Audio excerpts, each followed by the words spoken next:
শৌনকাদি ঋষিগণ বলছেন, হে সুত গোস্বামী পাদ, আপনার জ্ঞান কোটি সূর্যের সমান প্রভা নেয়। আমাদের ভিতরে এই অন্ধকার আছে। কিসের অন্ধকার? বলে অজ্ঞানের অন্ধকার আমাদের ভিতরে বর্তমান। বলে বাইরের সূর্য, আমরা যে সূর্যকে দর্শন করি, সে সূর্য বাইরের অন্ধকার দূরীকরণ করতে সমর্থ। কিন্তু এ বাইরের সূর্য আমাদের হৃদয় অভ্যন্তরে যে অজ্ঞানরূপ অন্ধকার, এ অন্ধকার দূরীকরণ করতে সমর্থ নয়। আপনার জ্ঞানরূপ সূর্যই একমাত্র আমাদের হৃদয় অভ্যন্তরে যে অজ্ঞানরূপ অন্ধকার লুকায়িত আছে, এই অন্ধকার দূরীকরণ করতে সমর্থ। তাই আমরা আপনার চরণে শরণাগত। আপনি আমাদেরকে সেই ভগবানের কথামৃত রূপ জ্ঞানময় সূর্যের দ্বারা আমাদের হৃদয় অভ্যন্তরে যে অজ্ঞানরূপ অন্ধকার আছে, সে অন্ধকার দূরীকরণ করুন। আপনি আমাদেরকে বলুন, কি করে সাধুগণ জ্ঞান, বৈরাগ্য ও ভক্তির দ্বারা তাদের বিবেককে উন্নত করেন। এই যে ঘোর মায়াময় সংসার যা আমাদের বন্ধনকৃত করছে, এই মায়ার থেকে সাধুগণ এমন কি কার্য করেন যে কার্যের দ্বারা এই সাধুগণ এই মায়ার জগৎ থেকে উদ্ধার লাভ করতে পারে। কেননা এই মায়ার হাত থেকে বাঁচা বা এই মায়ার বন্ধন থেকে নিজেকে মুক্ত করার মতো শক্তি এই জগতে তো কারণ নেই। একমাত্র ভগবান যাকে কৃপা করেন, একমাত্র ভগবানের চরণে যিনি শরণাগত হন, তিনি একমাত্র এই দৈবী মায়ার হাত থেকে বাঁচতে পারেন। তিনি একমাত্র এই মায়ার বন্ধন থেকে মুক্ত হয়ে ভগবানের চরণ সান্নিধ্যে পৌঁছে যান।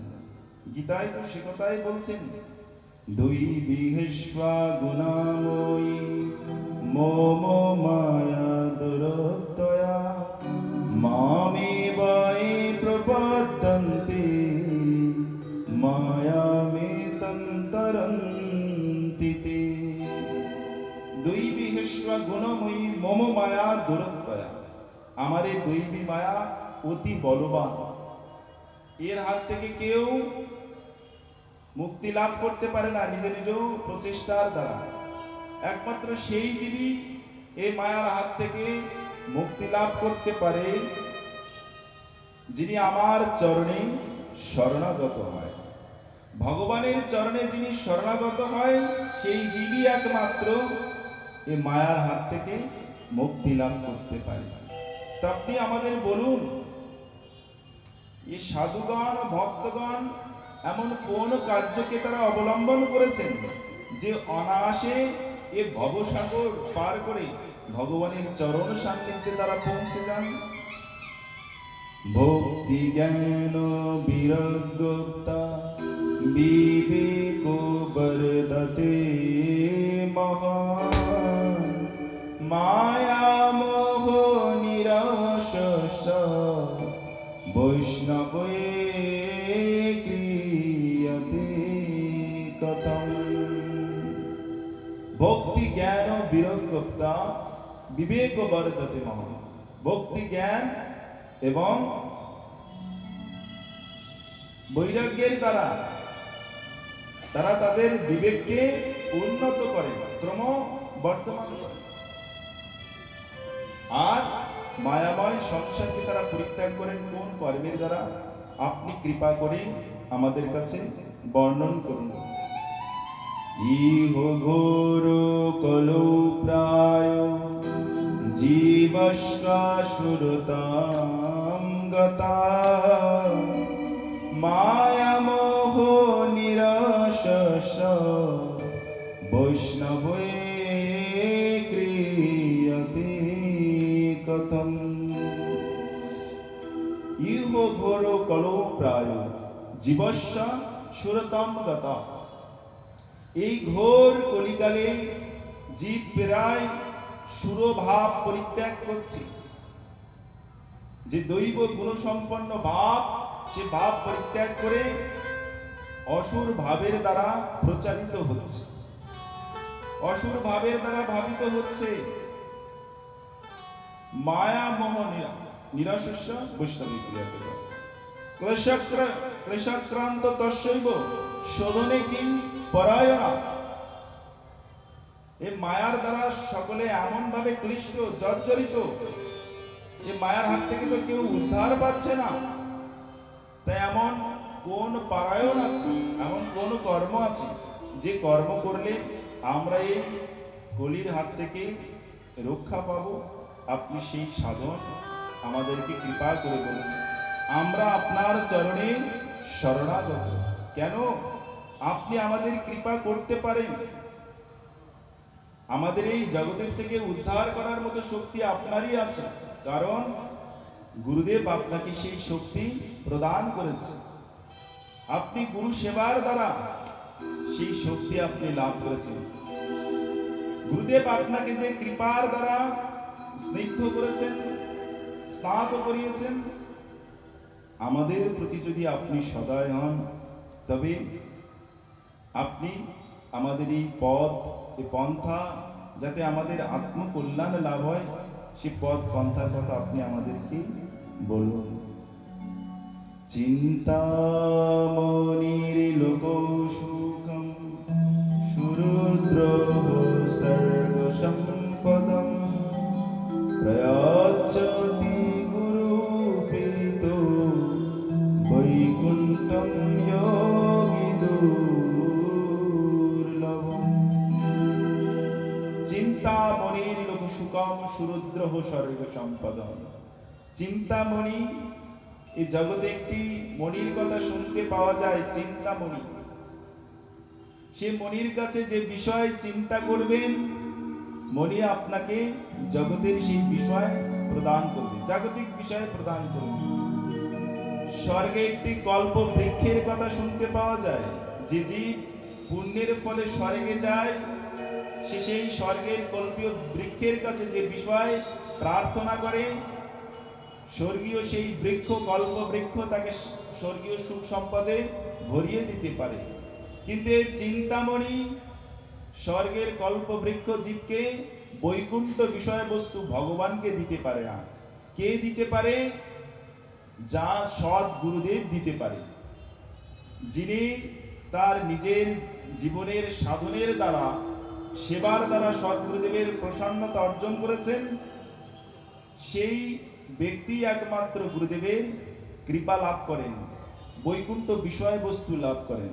প্রয়াচ্ছতি গুরুপ্রীত বৈকুণ্ঠম যোগী দুর্লভম। যোগীদেরও যে দুর্লভ ভগবান, সে ভগবানকে অনায়াসেই, যিনি গুরুদেবের সেবায় রত, সে ব্যক্তি লাভ করে।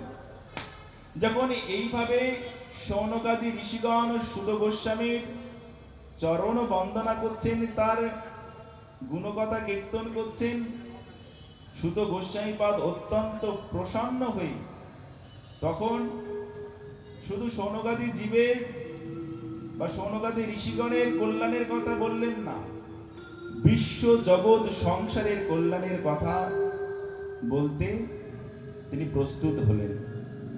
তিনি বললেন, হে শৌনকাদি ঋষিগণ, আপনাদের হৃদয়ে ভগবানের ভক্তি প্রবল এবং আপনাদের হৃদয়ে শ্রদ্ধাও প্রবল। অতএব আপনাদের ভিতরে, আপনাদের হৃদয় অভ্যন্তরে ভগবদ ভক্তি অবশ্যই আছে। তৃণাদপি সুনিচন ভাব আপনাদের ভিতরে আছে। অতএব আমি আপনাদের সেই পরম কল্যাণমূলক ভগবানের কথামৃত অবশ্যই শ্রবণ করাবো। যেমন যেমন আমি শ্রী গুরুদেবের কাছে শ্রবণ করেছি, লাভ করেছি, ঠিক তেমন ভাবে আমি আপনাদের সে বিষয় প্রদান করব। জন্য সাধুগুরু বৈষ্ণবের শ্রীমুখ থেকে ভগবানের কথামৃত সেই জীবী লাভ করার সুযোগ এবং সৌভাগ্য হয়, যিনি তার নিজের জীবনের কার্যের দ্বারা, সেবার দ্বারা সাধুগুরু বৈষ্ণবের প্রসন্নতা অর্জন করিয়েছেন, যিনি তার সেবার দ্বারা সাধুগুরু বৈষ্ণবের আনন্দ বিধান করেন, প্রসন্নতা অর্জন করেন, সেই জীবী একমাত্র ভগবানের কথামৃত শ্রবণের অধিকারী। তার সাক্ষাৎ প্রমাণ শ্রীমদ্ ভাগবত মহাত্মে শৌনকাদি ঋষিগণ দেখিয়ে দিলেন। সুত গোস্বামী পাদ বললেন, এই কলিযুগে সমস্ত জীবের কল্যাণের জন্য যে কলিরূপ, যে কাল সর্প গ্রাস করছে সকলকে, কলিরূপ যে সর্প, এ সর্প সকলকেই গ্রাস করছে। এ কলিকালের হাত থেকে কেউই রেহাই পাচ্ছে না, সকলে কলির দ্বারা হত হচ্ছে, যন্ত্রণায় তারা ছটফট করছে। সেই সমস্ত জীবকে পরিত্রাণ করার জন্য, কৃপা করার জন্য শুকদেব গোস্বামী পাদ এই শ্রীমদ্ ভাগবত শাস্ত্র তিনি কীর্তন করেছেন।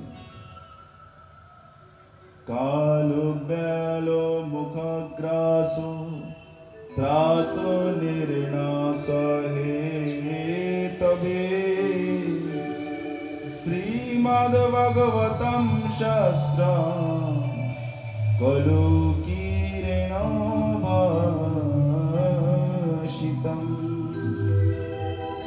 কালো বেলো মুখগ্রাস ত্রাস নির্নাশ হে তবে শ্রীমদ্ ভাগবতম শাস্ত্র কলুকীরেণ ভাষিতম। এই কলির দুষ্ট প্রভাব থেকে বাঁচার জন্য শুকদেব গোস্বামী পাদ শ্রীমদ্ ভাগবত শাস্ত্র তিনি কীর্তন করেছেন। শ্রীমদ্ ভাগবত শাস্ত্র সমস্ত জগতের জীবকে প্রদান করেছেন। তস্মাদ পরম কিঞ্চিন মন শুদ্ধৈনা বিদ্যতে জন্মান্তরে ভবেৎ পুণ্যম তদা ভাগবতম লভেৎ। এতস্মাদ পরম কিঞ্চিন মনশুদ্ধৈনা বিদ্যতে। এ শ্রীমদ্ ভাগবত শাস্ত্র শ্রবণান্তে জীবের যতটা না পরিমাণ তার মন শুদ্ধ হয়, এমন অন্য কোনো শাস্ত্র নেই, এমন অন্য কোনো বিষয় নেই যে বিষয়ের শ্রবণান্তে জীবের মন অতটা পরিমাণে শুদ্ধ হতে পারে। ভাগবত শ্রবণ করলে জীবের মন শুদ্ধ হয়। আর কি হয় বলে, শ্রীমদ্ ভাগবত শাস্ত্র সেই জীবী শ্রবণ করতে পারে যার জন্ম জন্মান্তরের সুকৃতি আছে। জন্মান্তরে ভবেৎ পুণ্যম তদা ভাগবতম লভেৎ। জন্মান্তরে ভবেৎ পুণ্যম তদা ভাগবতম লভেৎ। জন্ম জন্মান্তরে যার নিত্য সুকৃতি আছে এবং ভগবানের সুকৃতি যার হৃদয় অভ্যন্তরে আছে, সেই জীবী একমাত্র এই শ্রীমদ্ ভাগবত শাস্ত্র শ্রবণ করবার অধিকারী। সকলে শ্রীমদ্ ভগবানের কথা বা এই কথামৃত শ্রবণের অধিকার সকলে লাভ করেন না। জন্ম জন্মান্তরে যার পুণ্য সঞ্চিত আছে, সেই জীবী একমাত্র এ ভগবানের কথামৃত শ্রবণ করেন। বলছেন এই শ্রীমদ্ ভাগবত শাস্ত্রের মহিমা শুনুন শৌনকাদি ঋষিগণ। যখন পরীক্ষিত মহারাজ শৃঙ্গী ঋষির দ্বারা অভিশপ্ত হয়েছেন, তখন সমস্ত বিষয় বৈভব পরিত্যাগ করে তিনি গঙ্গা তটে অনশনব্রত করেছেন। যতক্ষণ না পর্যন্ত আমার আত্মকল্যাণ লাভ না হবে যতক্ষণ পর্যন্ত না আমি ভগবানের চরণ কমলে পৌঁছাতে না পারবো, ততক্ষণ পর্যন্ত আমি কোনো বিষয় গ্রহণ করব না। তার সেই অবস্থাতে কৃপা করার জন্য সুখদেব গোস্বামী যখন ভগবানের কথামৃত শ্রবণ করানোর জন্য যখন সেই সবাই এসে উপস্থিত হয়েছেন, ঠিক সেই সময় স্বর্গের থেকে অমৃত ভাণ্ড নিয়ে দেবগণ এসে পৌঁছালেন। কোথায়?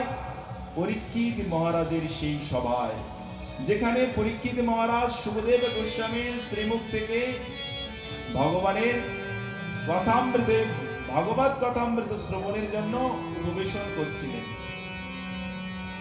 সেখানে এসে দেবতাগণ সুখদেব গোস্বামীর কাছে এ বিষয় নিবেদন করলেন যে পরীক্ষিত মহারাজ অভিশপ্ত হয়েছেন 7 দিনের ভিতরে তক্ষক দংশনে তার মৃত্যু হবে। পরীক্ষিত মহারাজ মৃত্যু ভয়ে তিনি তার সমস্ত রাজ্যপাট পরিত্যাগ করে গঙ্গা তটে অনশন ব্রত করছেন। যতক্ষণ না পর্যন্ত তার আত্মকল্যাণ লাভ না হবে, ততক্ষণ পর্যন্ত তিনি এই স্থান ছাড়বেন না। এই বিষয়কে কেন্দ্র করে তিনি এখানে এসেছেন। আমরা তার ওই মৃত্যুর হাত থেকে বাঁচানোর জন্য এক বিশেষ মহা ঔষধি বিষয় নিয়ে আপনার কাছে এসেছি। পরীক্ষিত মহারাজের প্রধান ভয় হচ্ছে তক্ষক দংশনে তার মৃত্যু হয়। যাতে সেই তক্ষক দংশনে তার মৃত্যু না হয়, সেজন্য আমরা স্বর্গের থেকে অমৃত নিয়ে এসেছি।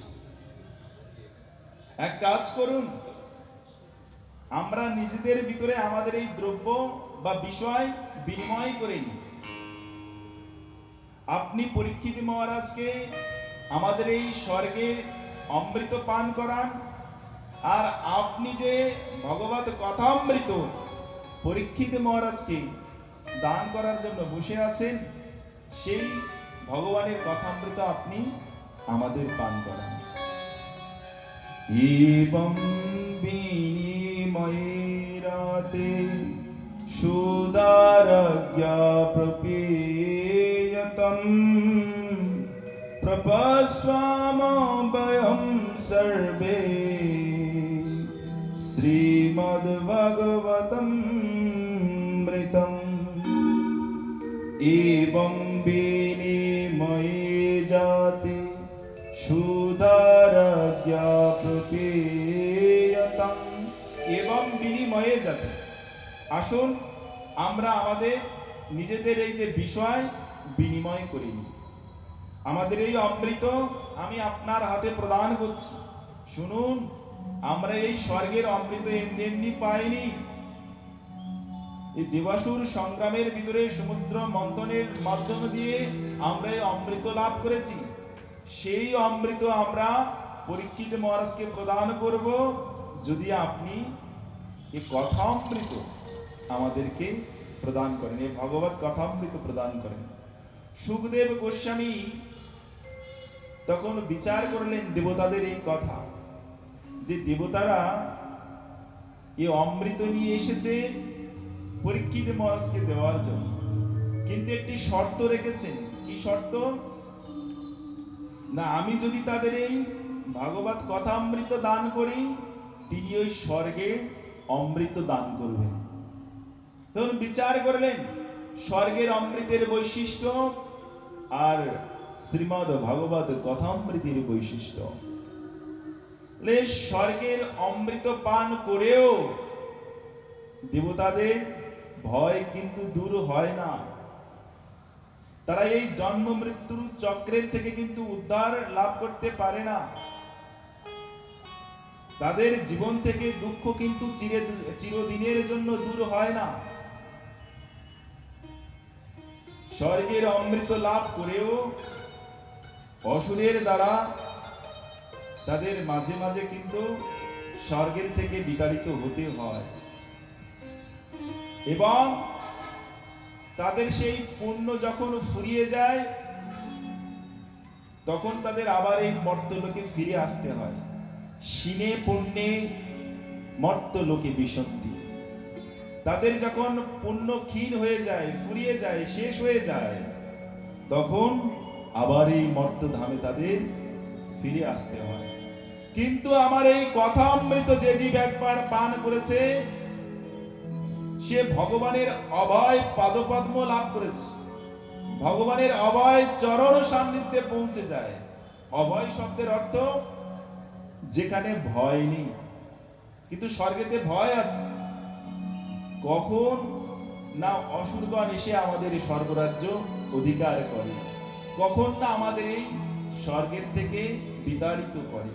এ ভয় সর্বক্ষণ দেবতাদের ভিতরে আছে। এজন্য তিনি বিচার করলেন, কোথায় আমার ভগবত কথা অমৃত আর কোথায় স্বর্গের অমৃত।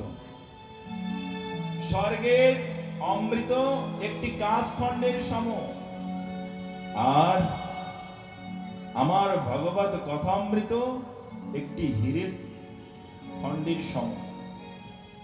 কোন ব্যক্তি যদি একটি কাঁচের টুকরো দিয়ে কারো কাছ থেকে যদি একটি হীরের টুকরোকে লাভ করার প্রচেষ্টা করে, তাহলে এটা বণিক বৃত্তি হয়ে গেল, ব্যবসায়ী বৃত্তি হয়ে গেল, কপট প্রবৃত্তি হয়ে গেল। এর দ্বারা এইরকম মনোভাব যাদের হৃদয় অভ্যন্তরে আছে, সেই প্রকার ছল বা ছলনাময়ী ব্যক্তি কখনো ভগবানের কথা অমৃত লাভ করতে পারে না। তাই দেবতারা আমার কাছে শ্রদ্ধা বা ভক্তি নিয়ে এই কথা অমৃত লাভ করার জন্য আসেনি। আমার কাছে এসেছে তারা কপট প্রবৃত্তি নিয়ে, ছলনার বৃত্তিকে আশ্রয় করে তারা আমার সন্নিকটে এসেছেন। এই জন্য তিনি সেই সমস্ত দেবতাদের কি করলেন না, সেই স্থান থেকে বিতাড়িত করলেন। সুধা কথা লোকে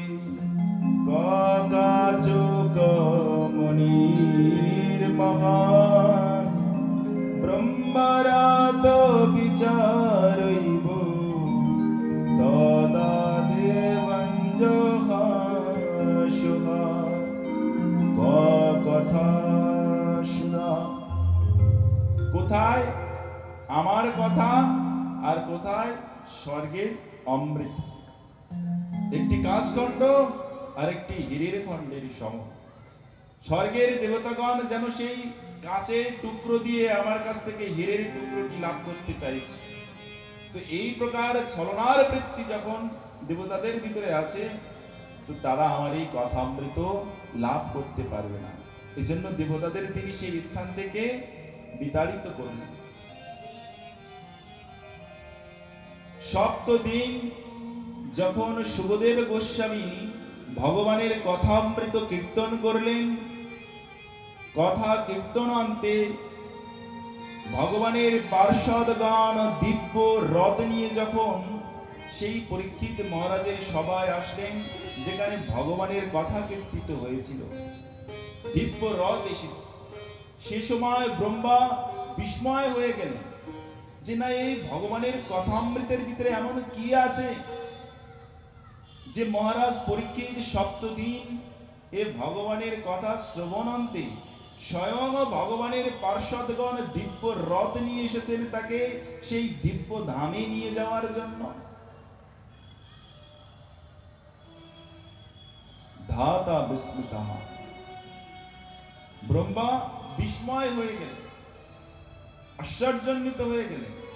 তিনি সত্য লোকের যত সাধন ছিল এ ভাগবতের কথাকে পরীক্ষা করার জন্য, বিচার করার জন্য, যে ভগবানের যে কথা, ভাগবত কথা, শ্রীমদ্ ভাগবতের কথা বড় না আমার সত্য লোকের সাধন বড়, সেই বিচার করার জন্য তিনি সত্য লোকের সমস্ত সাধনকে তিনি নিয়ে আসলেন ওই পরীক্ষিত মহারাজের সভায়, যেখানে শ্রীমদ্ ভাগবত শাস্ত্র কীর্তন করেছিলেন সুখদেব গোস্বামী। তিনি দাড়ি পাল্লাতে একদিকে শ্রীমদ্ ভাগবত শাস্ত্রকে রাখলেন, আর অপর পার্শ্বে সত্যলোকের সাধনকে রাখলেন। দেখলেন যে শ্রীমদ্ ভাগবত শাস্ত্র স্বমহিমায় ভারী হয়ে আছে। এই বিষয়কে দর্শন করে সেই স্থানে যত মনি ঋষি, দেবেন্দ্র, মনীন্দ্র, যোগীন্দ্র, যত মহাত্মাগণ ছিল, সকলে এই বিষয়ে সিদ্ধান্ত নিলেন যে কলিযুগে শ্রীমদ্ ভাগবত শাস্ত্র শ্রবণ অপেক্ষা আর অন্য কোন শ্রেষ্ঠ সাধন নেই। শ্রীমদ্ ভাগবত শাস্ত্র এই 7 দিন ব্যাপী যে জীবাত্মা কায় মনোবাক্যে শ্রবণ করবে তার ভগবানের চরণ প্রাপ্তি হবে। এই জন্ম মৃত্যুর যে গণ্ডি, এই গণ্ডি পার করে ভগবানের চরণ সান্নিধ্যে সে জীব পৌঁছাতে পারবে। এজন্য ভগবানের কথা সর্বত্রই কীর্তন হচ্ছে। তো সেই কথার দ্বারা তো আমাদের ওই প্রকার আত্মকল্যাণ হবে না। যদি আমরা গুরুর সান্নিধ্যে না যাই, সাধুগুরু বৈষ্ণবের সান্নিধ্যে যদি আমরা না যাই, সাধুগুরু বৈষ্ণবের শ্রীমুখ থেকে যদি ভগবানের কথামৃত না শ্রবণ করি, তাহলে আমাদের ওই ভগবানের কথায় কিন্তু রস উৎপাদন হবে না। এজন্য দেখুন শৌনকাদি ঋষিগণ কিংবা পরীক্ষিত মহারাজ, তিনি শশাকরা পৃথিবীর রাজা হওয়া সত্ত্বেও সমস্ত বিষয় পরিত্যাগ করে পরম যোগী সুখদেব গোস্বামীর চরণ তলে বসে তিনি এই ভগবানের কথামৃত শ্রবণ করেছিলেন। সেজন্য তার ভগবত ভক্তি লাভন্তে ভগবানের চরণ পর্যন্ত পৌঁছাতে পেরেছিলেন। এজন্য গুরু কৃপা, বৈষ্ণবের কৃপা অবশ্যই প্রয়োজন। যদি গুরুদেবের কৃপা না হয়, কখনোই ভগবানের কথামৃত আমাদের হৃদয়ে অনুভব হবে না, আনন্দ উৎপাদন করবে না। কথা তো অনেকেই বলছেন, অনেকেই কথা শ্রবণ করছেন, কিন্তু সেই কথার ভিতরে রস উৎপাদন হবে না, আনন্দ উৎপাদন হবে না, ভগবানেতে আসক্তি জাগ্রত হবে না, ভগবানের চরণে শরণাগত হবে না। যদি সেই শরণাগত ভক্তের শ্রীমুখ থেকে ভগবানের কথামৃত না শ্রবণ করি, এজন্য শ্রীগুরু চরণে আমাদের শরণ গ্রহণ করে গুরু দেবের যে শ্রীগুরু চরণ পদ্ম কেবল ভগতি সদম বন্ধময়ী সাবধানমত, এই গুরুদেবের শ্রীমুখ থেকে যে শব্দ বা শব্দ ব্রহ্ম নির্গত হবে, সেই শব্দ ব্রহ্ম যদি আমরা শ্রবণ করতে পারি, পালন করতে পারি, তাহলে আমাদের অবশ্যই কল্যাণ হবে। আসুন একটি শ্রী গুরুদেবের মহিমা মূলক কীর্তন শ্রবণ করি। गुरुदेव दया करके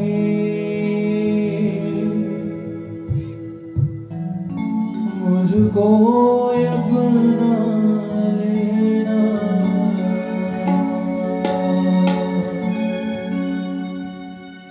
गुरुदेव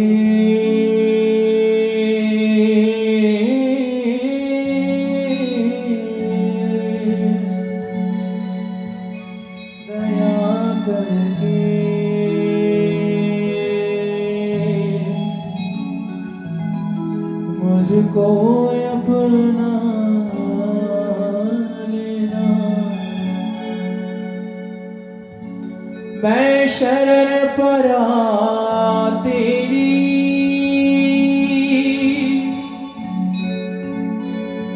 चरणों में जगह देना,